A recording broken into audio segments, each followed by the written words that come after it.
Eventually we reached the museum, though Kasumi had to basically fight me tooth and nail the rest of the way there. I will spare you the details of her dragging me around the place after we got there. I would prefer not to remember. And so...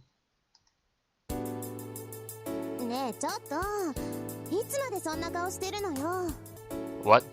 I'm spacing out?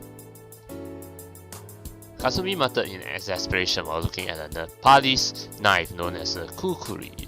I couldn't help having a sour look on my face. The mere sight of these kinds of blades had made me nauseous for as long as I could remember. Oh, why so? Does that have to do with Ren's past? Or rather has to do with the World War II or something like that? Now I see why he said when it comes to blades he's like so he has some, you know, bad history with blades. Yeah. Why did she take me here in the first place? She knew full well I wasn't good with sharp objects.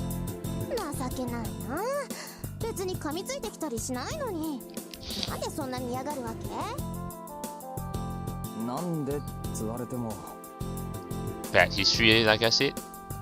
Her tone was genuinely curious. Unfortunately, this wasn't something I had a clear answer for. Well,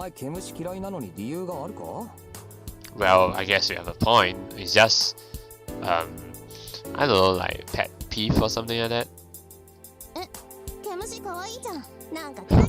Oops, Ren. She actually loves caterpillars. Oops. I think she loves them too. Okay, smash them. Just kill them. What? You actually love snakes? Okay. Wonderful. I suppose I was wrong to expect a girlish response out of Kasumi in the first place. Nothing. Whatever the case, these things just didn't sit well with me. Little Miss Kendo over here might have found the blades on display fascinating, but I was definitely not having a good time.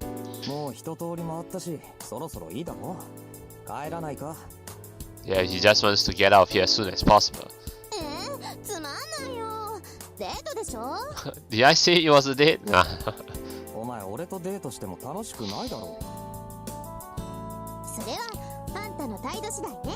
Fix the attitude, huh? She was telling me this?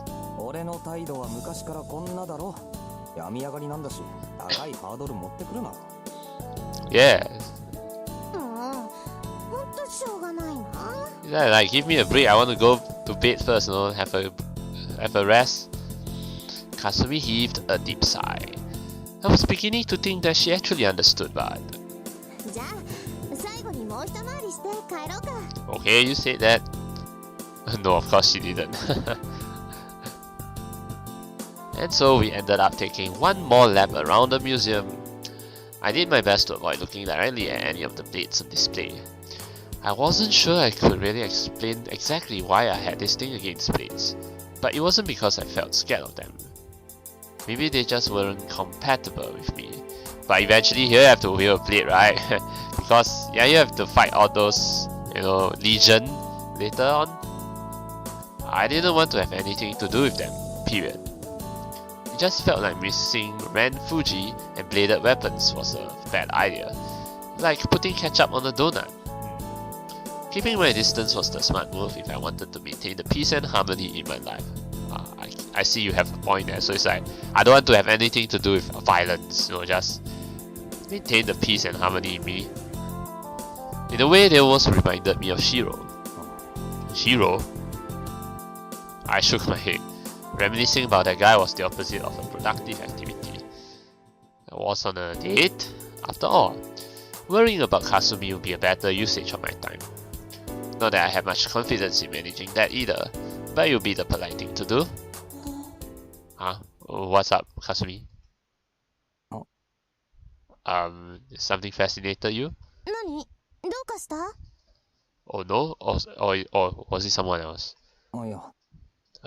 Okay. I could have sworn I heard something. Was it just my imagine? Oh. Could this be one of the heroines too? I think I know who, but we're gonna save that for later. Yeah, I think I know who. So I really was hearing a voice coming from somewhere. Ren? Don't worry about me, Kasumi. I'm just hearing someone. I strained my ears. The museum was quiet enough that it should have been easy to make out the voice I had heard, assuming it wasn't my imagination. See? It was coming from this direction. ちょっと待ってよ。どこ行くの? Oops, he's running. I ignored Kasumi and ran off. I wasn't quite sure myself why I felt so compelled like this. There was no clear reason to concern myself over some voice in the distance. Either way, I found myself drawn to the spot the voice was coming from. Perhaps it would have been more accurate to say I was guided there, even. I found myself in an obscure corner of the museum, the sort of place you'd never come across if you were taking the normal route through. Normally, you wouldn't think there would even be an exhibit piece somewhere out of the way like this. And yet there it was. What the? Guillotine? Okay. And what's this music again? This is the music from the intro. I was sure everyone had heard of a guillotine, the execution device used for beheadings, during the Middle Age, medieval times. This exhibit wasn't an entire guillotine though, just the blade used for the beheading itself. The blade before me distinguished itself from the rest of the exhibits by demonstrating a cold simplicity. There was nothing glamorous or decorative about it, and of course not. This was a lump of steel designed for the sole purpose of beheading with ruthless efficiency. You would likely not find a more suitable tool for its task. Why was something like this even on display? It was a blade, yes, but it differed from anything else I had seen today on a fundamental level. It might have held its historic value, but it wasn't a weapon or implement of some ritual. More than anything though, I wanted to know why I had found myself drawn to it. 何これ? 私全然気づかなかったよ. And I thought you were scared of blades, except this one. Ren? Kasumi had finally caught up with me. She took a glance at the guillotine from over my shoulder. Ren, よくこんなの見つけたね。何? Voice? Voice? Voice? What does voice have anything to do with guillotine? Board Justice. 正義の柱。Okay. ギロチンの正式名だよ。あと、フランス語な。Hey, you know your stuff, Ren. Boys de justice. Okay, pillar of justice. それからマクシミリアン・ロベスピエール。知ってるだろ ?18 世紀の政治家だけど。Sorry, but I've never heard of him. I've never really studied history except, the World War I and II, so... 恐怖政治の? そう、そいつに使ったものだって書いてる。Oh, okay. Wait, what? 18th century politician who used this guillotine? Robespierre was a key figure during the French Revolution. Oh, okay. The man responsible for sending those opposed to the Reign of Terror to the guillotine. Ironically, his end would come by the same device he had employed upon so many of his political opponents and the bourgeois.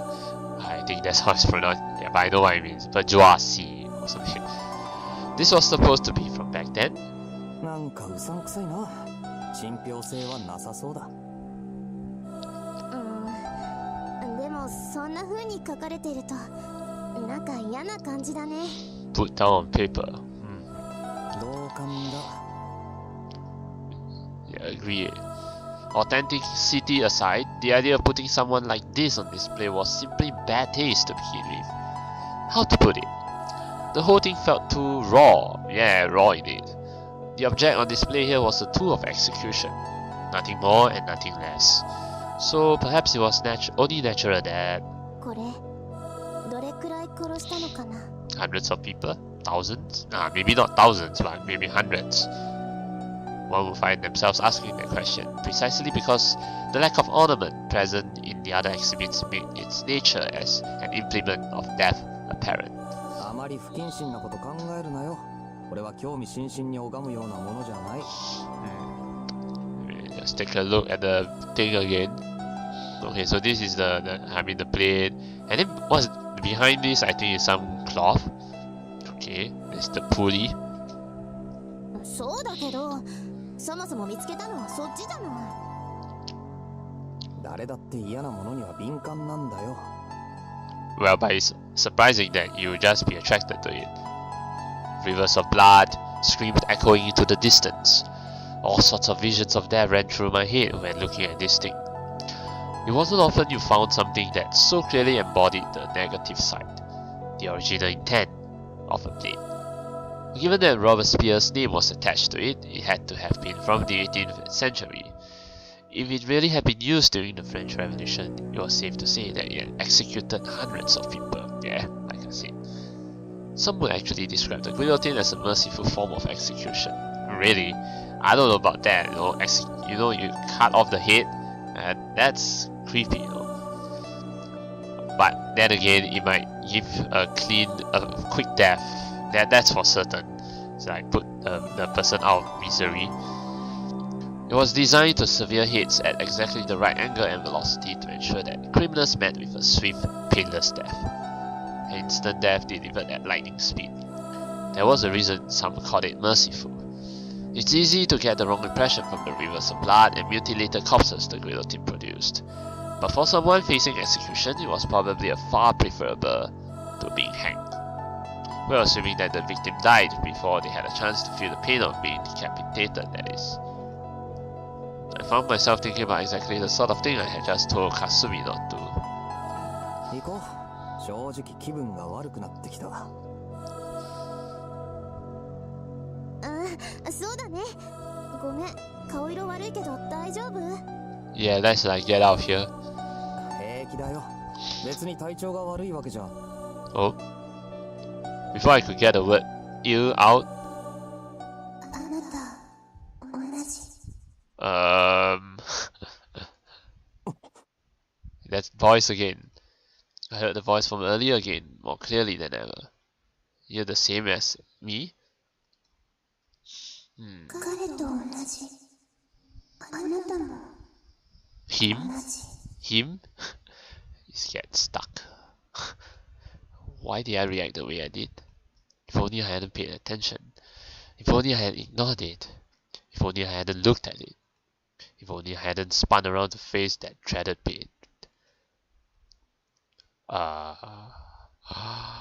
As if the cut. Oh no, she was... the cut on her throat. So she was executed too. It's a spirit. This is a spirit. Having severed in the head too. Yeah. I would have never had to hear the cursed words spawn forth from the ethereal figure standing in front of the guillotine. How could she have known that? What did she mean we were the same?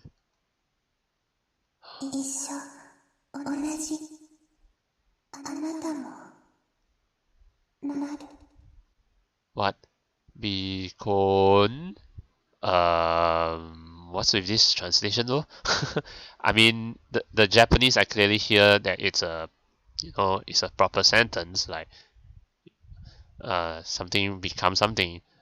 Though I need to hear that voice again.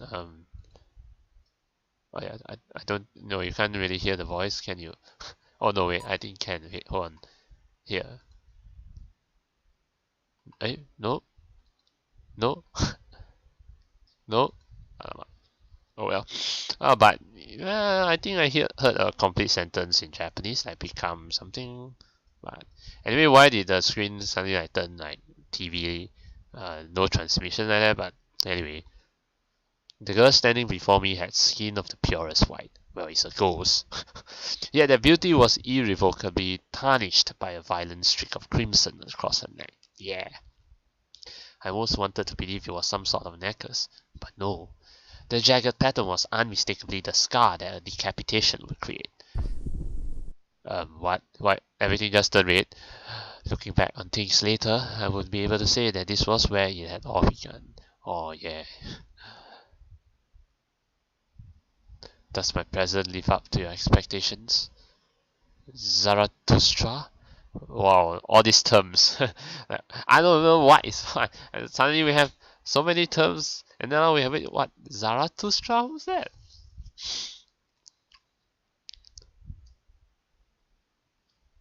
and thus we met, brought together by him, Zarathustra? Okay. Okay, so this is the start of chapter 1. I don't know what. Telephone DI Punition. Okay. It was dark out by the time I got home. I had almost passed out at the museum earlier. I managed to make it back okay, but I still wasn't feeling too okay. So I guess that's the start of everything, alright? Okay then, before we continue, let's take a look at Ren's room, shall we? It looks pretty ordinary apart from this very poster. I can't quite see what this poster is about, but it looks like an anime poster. I can't really see the title. It's a bit seems let me just a bit too small. I can't really see what the words are, but yeah, it looks like an anime poster. But other than that, yeah, the room looks pretty ordinary, pretty decent. At least it was consolation that Kasumi wasn't the type of person to get upset about having to deal with stuff like this. However, on the other hand, the ghost followed you.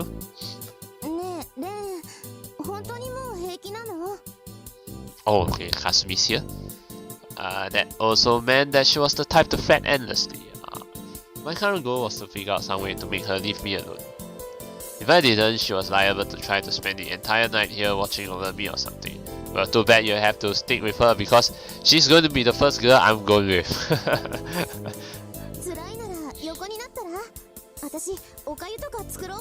Oh, rice porridge, that would be good.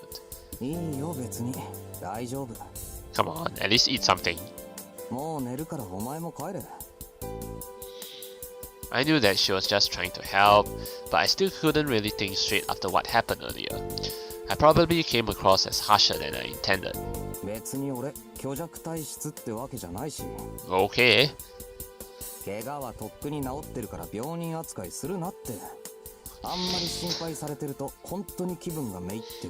Okay, at least Ren's being honest now. But yeah, but at the same time she's worried about you.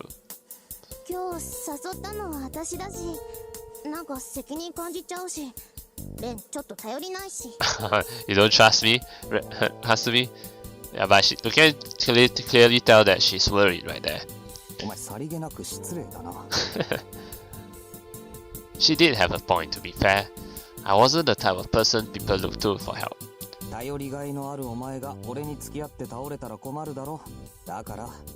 Dakara? Really? Yeah.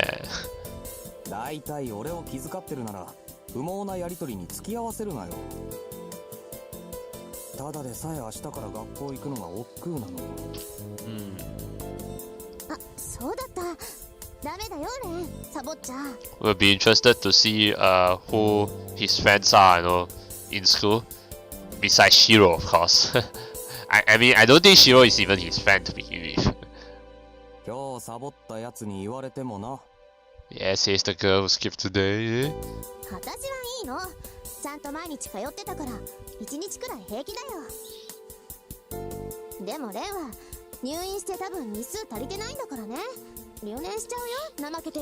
Hey, it's not my fault that I was hospitalized, but then again, it's my fault too that I got hospitalized too. Oh, maybe like it's a childhood goal. Then again, was Kasumi his childhood friend? Maybe. I guess.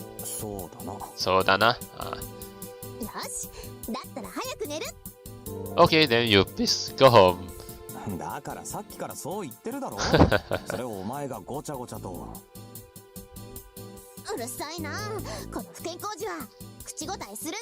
Stop calling me an invalid boy. Kasumi threw some sheets on top of me. Surely there were less direct methods of getting someone into bed. Okay, sure.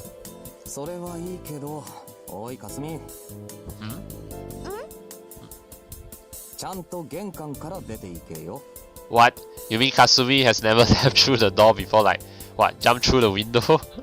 Jump out of the window or what? うーん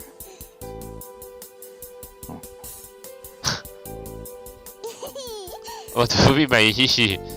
おーい Did she think she'll get away with anything just by laughing it off? それはちょっとめんどいなとか What? How is it a hassle to just go out of the door? 普通はその面倒なことが常識なんだよ大体 I gestured to the wall next to me and sighed. Wait, what? To the wall? Did she like blast through the wall or something? いい加減大家に怒られるぞいくら隣同士だからって Ah, so what? Did she like dig through a hole so that she could get to your room or something, Ren? Oh, what's this? Ah. She would be in deep shit if the landlord found out that she had knocked out a goddamn hole in the wall and turned it into some sort of corridor. Like, this was the sort of thing people got kicked out for. Like, seriously, who the hell would knock a hole in here and a corridor on top of that? And not to mention, she even hang this sign. I think this is her name, Kazumi. Yeah, I think this is her name, Kasumi. So, and she even hang a sign here. And the door here, even created her own door through the hole. Kasumi and I had moved into this apartment together when we enrolled in our current school. It took her less than a week to come up with the idea to construct this little side entrance. でも同じアパートの隣に住んで助け合うってのが一人暮らしの条件だったしいいじゃないこの方が密にフォローできるんだから Fine, just don't get caught by the landlord. けどな親もまさかここまでやってるとは思ってないだろ絶対に Yeah, you've gone too far with it. そうかな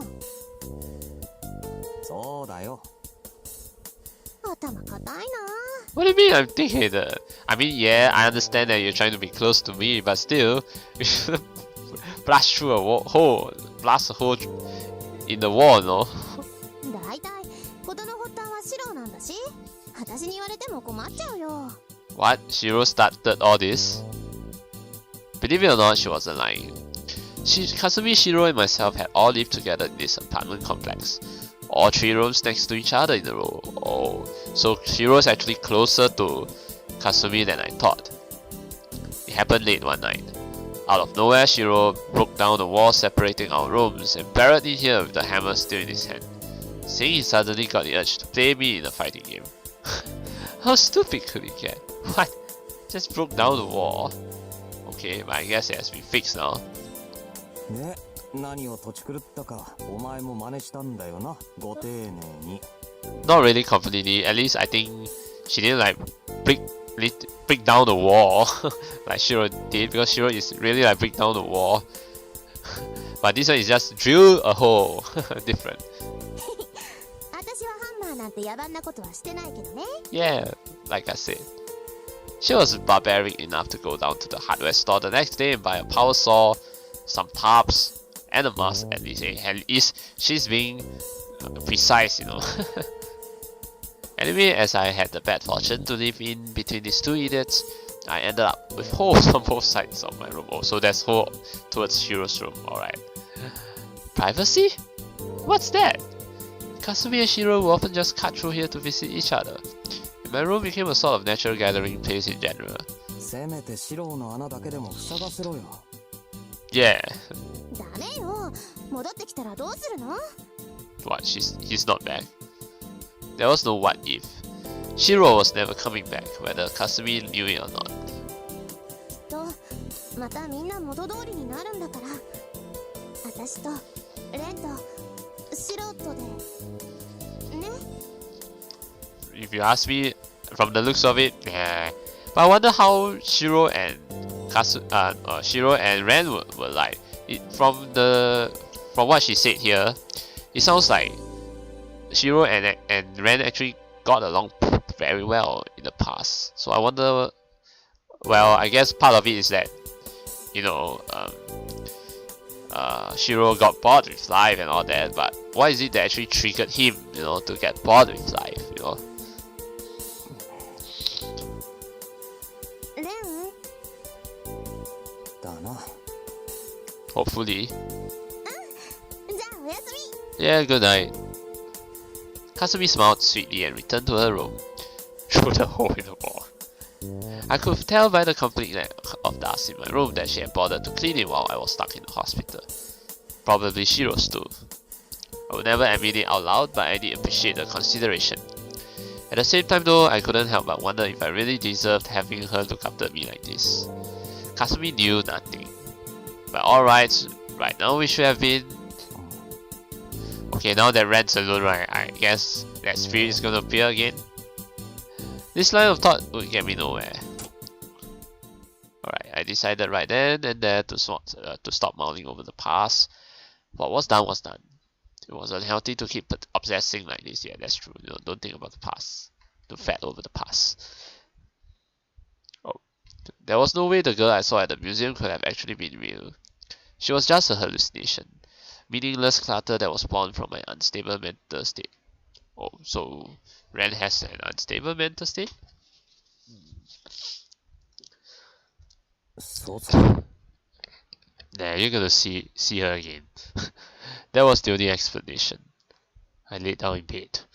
A good night's sleep would be sure to wash away the memory of today. I don't know about that, you're gonna get a nightmare. I wouldn't remember a thing when I woke up the next morning. I was sure of it. I stared up at my own ceiling for the first time in 2 months. Amid familiar surroundings, I drifted off into sleep, gripped by a slight unease, rather than a sense of comfort. Alright. Oh, see? What did I tell you? Huh? Nightmare! And then we have this strange line again. Now then, let the curtains rise on tonight's Grand Guignol. I think I've read this term before, Grand Guignol. It was mentioned in the prologue. "'Tis a pleasure to make your acquaintance, my dear Zarathustra." What? And then I think I saw something forming. This looks like a bit like Golden Gate Bridge, but I am but a humble jester, come to present you with an opera. Consider me not more than a swindler, a charlatan. My name? I suppose Galiostro shall suffice. Do allow me to regale you tonight with the tale of a girl I met when men still called me by that name. The tale of the fair princess of the Guillotine. Oh, so this is a guillotine. Oh, right. So something to do with this girl. Okay, the tale of this girl, princess of the Guillotine. The tale of her origins, as well as how the two of us came to meet. I beg of you to forgive my brevity. It all came about as a result of super bad luck. Nothing more and nothing less. Humans are bound by their birth. The average man cannot hope to compete with an absolute brought about by sheer chance at birth, regardless of his foibles or virtues. My story deals with just such circumstances. Unfortunately, there are many who fail to grasp the subtleties of these matters. Allow me to apologize for beginning by airing some tiresome grievances of mine. The less reasonable among us have a tendency to seek an explanation for anyone who they perceive as breaking the mold, be they a mighty hero, a blithering madman, or a miserable victim. Did they reach that status through tireless effort? Perhaps because they possess the rare resolve. Or could it be because of some traumatic event in their past? Preposterous assumptions, the lot of them. It's all nothing more than self-projection on the part of the common man. An expression of the fanciful idea that they too could have turned out that way. That they too are capable of reaching the same level should they be granted the same opportunity. Such sentiments are little more than masturbation, pitiful attempts to drag the supernatural down to their level and reduce it to something they are capable of understanding. Miserable knaves, the lot of them. They are incapable of cherishing their fellow men without forcing themselves to believe that all others operate on the same logic as them. Such fools would be better off conversing with a mirror.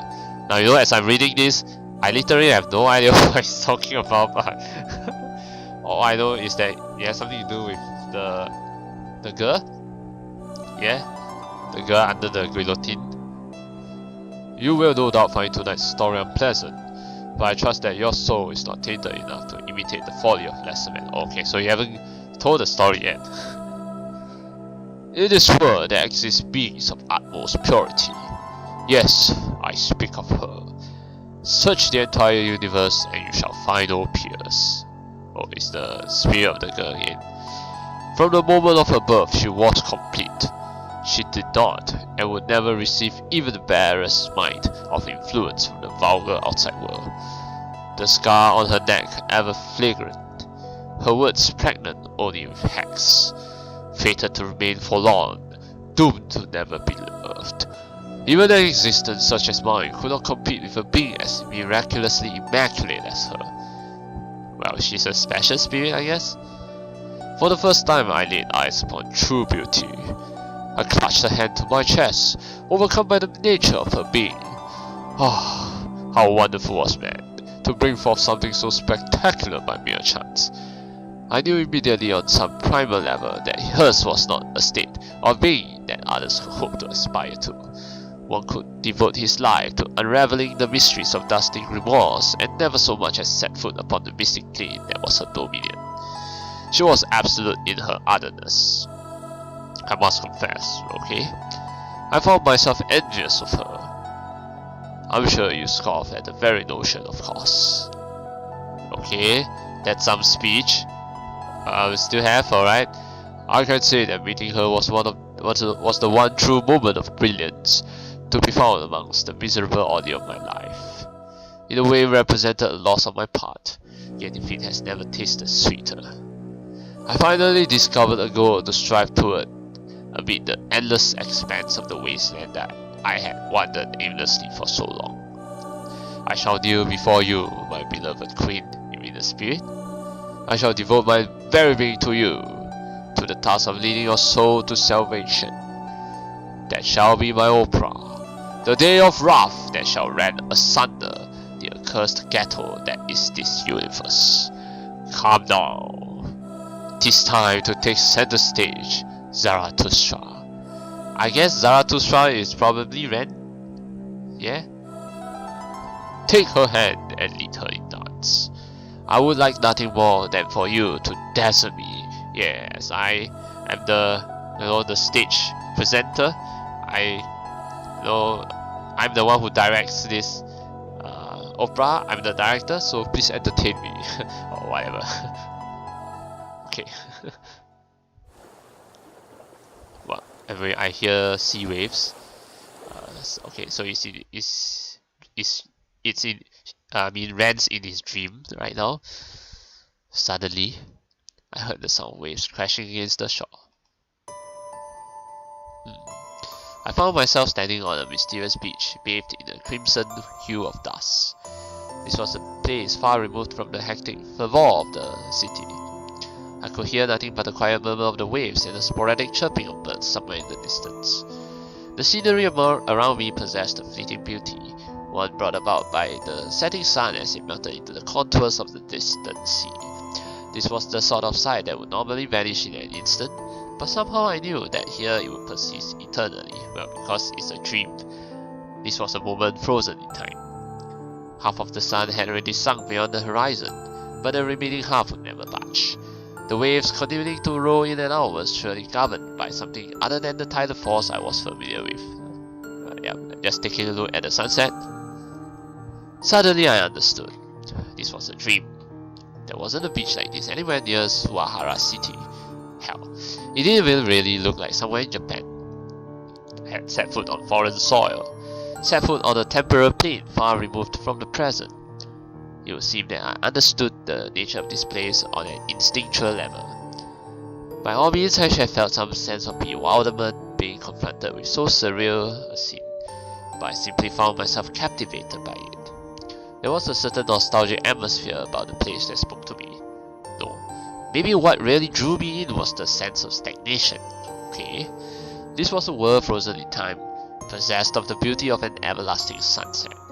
The very concept of the flow of time was meaningless here.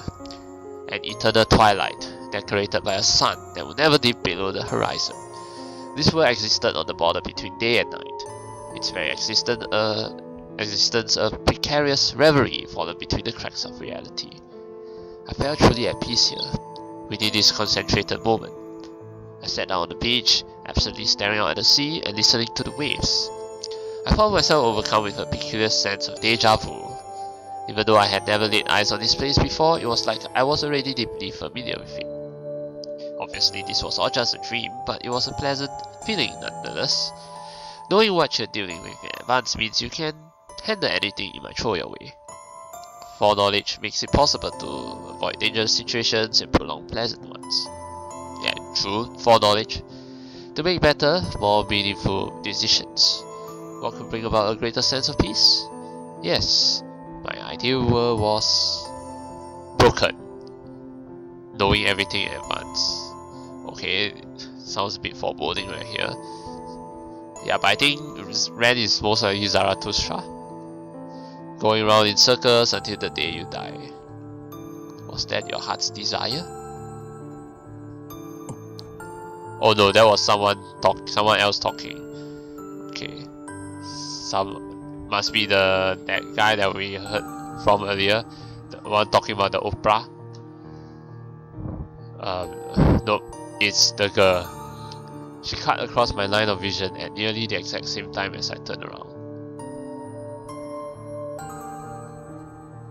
Oh. Wait, she's naked? Okay.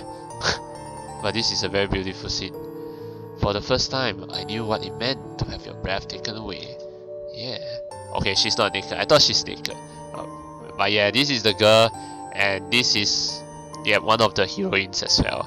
And I think I know who this girl is, but yeah, let's not spoil it until she reveals her name. Yeah, she's the one with the scar on her neck, so pretty mysterious. The word that immediately came to mind was enchanting.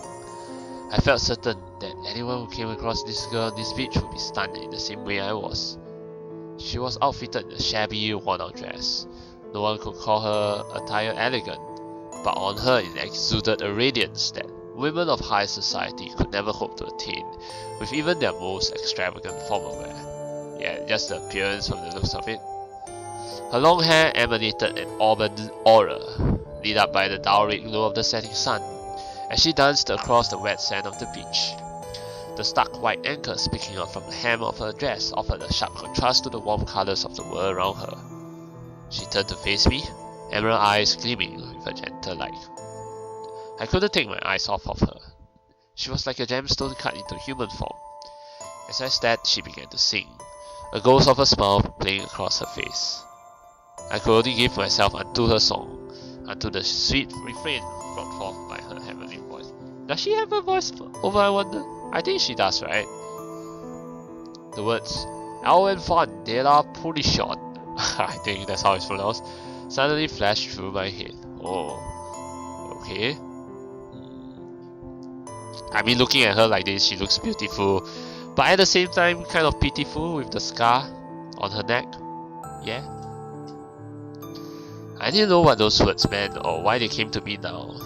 Her song was a melody unfamiliar to me. However, I felt certain that it was some sort of prayer, perhaps a hymn, unbeknownst to all but her. The girl before me was utterly pure, removed from our base world. How could a melody spilling forth from the lips of a being so immaculate be anything but prayer? Was it possible to listen to a song you had never heard before within a dream? I didn't know, but there was no sense in pondering such questions. She was beautiful, plain and simple. That was enough to make everything else seem just because she's beautiful, right? Huh? Something felt vaguely out of place. Was I overlooking something important? Is he going to wake up? The stirring of emotion I had felt up to that point dissolved. Listening with a clear head, the lyrics of her song began to form intelligible sentences. Oh, okay, so she's going to speak in English now? I have been a fool. What? Throughout Japan's history, twilight, the borderline between day and night, had been regarded as the time when the boundaries between the natural and supernatural grew thin. Oh yeah, I actually heard about that. It kind of reminds me of Kimi no Na wa, where there's this thing about the Twilight thing, and then the girl and the boy met during that time just for a short while, right? Yeah, that Twilight. I wonder if it's true. It might have happened to some people. I mean, in real life. Twilight was when the inhuman walked among the living. All along this girl had been mad. Okay, just by looking at her.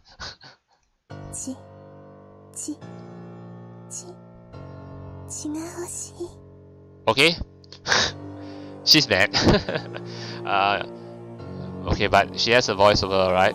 And I think I kind of can get why she wants blood because of the scar on her neck.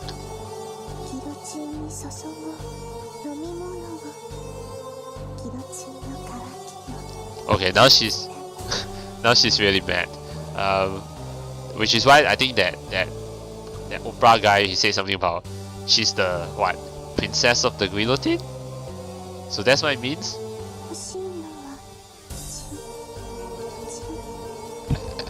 Oh, you mean what it wants, not what you want? Alright, my bad. She continued singing, the same smile as ever adorning her features. That's not singing though. That's more like reciting. Her emerald eyes were as clear as the surface of a pristine lake, without a trace of malevolence to be found. Which was precisely why the scene before me was so horrifying. Yeah, blood. She possessed a childlike innocence, in jarring contrast to the utter profanity of her accursed song. Oh my god. Hi, wakarimashita, chi ga hoshii. Oh man. Her song reverberated inside my head, splitting itself into seemingly endless echoes.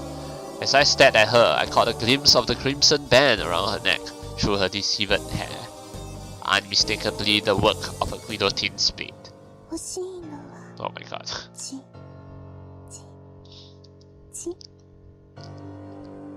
This was the same girl I had met in the museum. The cursed girl who had met her end by the guillotine. El enfant de la punition, which means the what? The damned girl? Okay. I was assaulted by a sudden brutal impact, as if I had been hit by a Sammy. My vision went black. In the next moment, oh my god! I found myself in the midst of a turbulent crowd, gathered around a gallows set up in the center of the plaza. Wait, my head's under the guillotine? Split?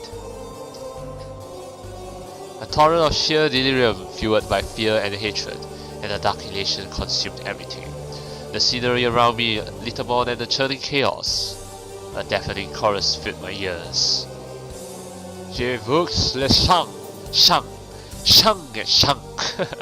Yeah, I know it basically is what the girl said, right? Chi ga hoshii. Yeah. Donnons les sangs de guillotine. What? Scour the guillotine with drink. Okay. Pour guerre la sécheresse de la guillotine. May the guillotine's thirst be quenched. Je vous le sang. Oh my god, stop it. The frenzied crowd was singing the same song that I heard only moments earlier. Now it's the whole crowd singing. Back in the time period when public executions like this were commonplace, it must have been the hind they offered before the guillotine. The elites, the clergy, and the common men had come together, all for the simple purpose of seeing a criminal decapitated before their eyes. To see my head fly from the shoulders. My shoulders. That's right. Don't ask me why, but the criminal strapped to the guillotine was none other than myself. Next to me, some sort of official was calling out to the crowd, speaking a language I didn't recognize. It would seem he was recruiting a volunteer to act as the executioner. It wasn't long before a man emerged from the crowd. He released the guillotine's blade, and my head, oh no, damn, tumbled to the ground, bathed in the queer tones of the eternal dusk. This is creepy as heck, man. My spine was severed in an instant, inducing ataxia, but my ability to feel pain had been lost along with the connection between my brain and the rest of my body. I could do nothing but stare up at my healer's body as it spewed forth blood. How could you even stare at your healer's body? Well, it's a dream. My heart was still beating. I wanted nothing more than to extend a hand to my body, but that was impossible now. Oh my god. How many times are you gonna repeat this, girl? All I could do was lie on the ground, listening to that abominable refrain. My god.